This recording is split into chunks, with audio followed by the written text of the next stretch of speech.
পশ্চিমবঙ্গ বিদ্যুৎ পর্ষদের কাছে একটা সবিনয় নিবেদন।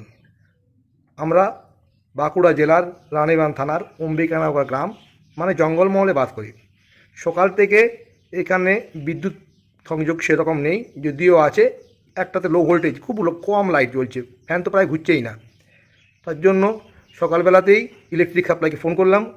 ওরা বলছে এটা আমাদের কাজ নয়। ওরা এটা বলাতে ইলেকট্রিক সাপ্লাই যে গাড়ি ওদিকে ফোন করলাম। ওরা বলছে যে আপনারা মেদিনীপুরকে জানান। মানে একের পর এক হ্যাকেল। এরপর আমি মেদিনীপুর অফিসে ফোন করলাম, ফোন তো লাগতে চায় না। এখন বিকেল আপনার 3:30-4টে বাজছে, এখনও পর্যন্ত কারেন্ট নেই।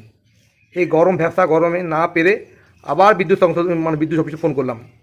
ওরা বলছে আমাদের এখান থেকে দেখুন বিদ্যুৎ আপনার চালু আছে, দরকার হলে আপনারা যেখানে ইলেকট্রিক বিল দেন ওখানে ফোন করুন। এমনি কিন্তু সাধারণ পাবলিক হয়ে কোথায় কোথায় ইলেকট্রিক অফিসের ফোন নাম্বার জোগাড় করবো, ফোন নাম্বার জোগাড় করে ফোন করব। আরে বাবা, আমাদের কাছে এত ফোন নাম্বার থাকবে কোথায়? আমরা তো সাধারণ পাবলিক।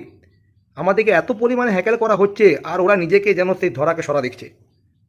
বললে বলছে আমাদের এখানে বিদ্যুৎ চালু আছে, আপনারা যা পারবেন করেন। এমনি করে কি হয় দাদা? আমরা থাকি অম্বিকানগর গ্রাম, প্রত্যন্ত জঙ্গলমহল। রাত্রেবেলা এখানে সাপখোপের উপদ্রব, কারেন্ট নেই, ভ্যাবসা গরম। এর মধ্যে এত নিবেদন করা সত্ত্বেও এদের কোনো ভূক্ষেপ নেই। তাই পশ্চিমবঙ্গ সরকার তথা বিদ্যুৎ পর্ষদের কাছে একটা সবিনয় নিবেদন, যাতে এই বিদ্যুতের ব্যাপারটা একটু মানে মনোযোগ দিয়ে দেখেন। আমরা এখানে বিদ্যুৎ নিয়ে আগে 20 বছর আগেও যেমন ছিলাম, এখনও সেই রকমই আছি। একবার যদি কারেন্ট যায় তো আসার নাম চিন্তা নেই। মেঘ হলে তো সঙ্গে সঙ্গে বিদ্যুৎ সংযোগ বন্ধ করে দেয়। বললে তখন বলে যে এখানে বৃষ্টি হচ্ছে, এখানে বিদ্যুৎ দিচ্ছে।